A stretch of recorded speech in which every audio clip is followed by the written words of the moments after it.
बीवी ने अपने नाजायज ताल्लुकात में रुकावट बनने वाले अपने शौहर राजू को आशिक के साथ मिलकर एक मंसूबा बनाकर कत्ल और शौहर के घर में से भारी रकम चुरा कर फरार हो गई।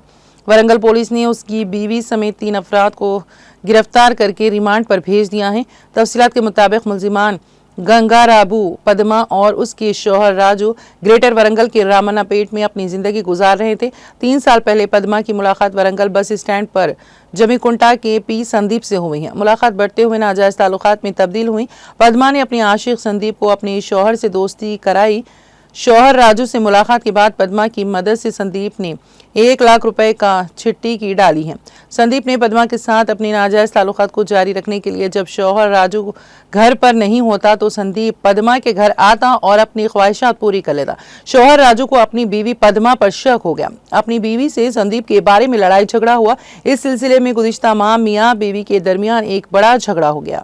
जब ये मामला लोगों के सामने आया तो बीवी पद्मा और उसके आशिक संदीप ने मिलकर इस महीने की 14 तारीख को शौहर राजू को कत्ल करने के लिए मंसूबे के लिए तारीख तय की।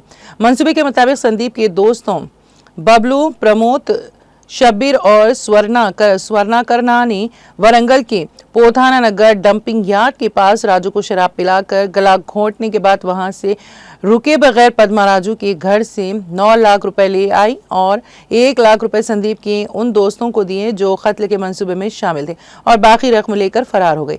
पद्मा और उसका आशिक संदीप बाकी रकम लेकर फरार हो गए। 17 अगस्त को मटवाड़ा पुलिस ने मटवाड़ा CIM करुणाकर की हिदायत पर एक शिकायत मौसूल की और हनुमान जंक्शन पर गाड़ियों की जांच के दौरान कार सवारों को पुलिस एहलकारों ने गिरफ्तार कर लिया।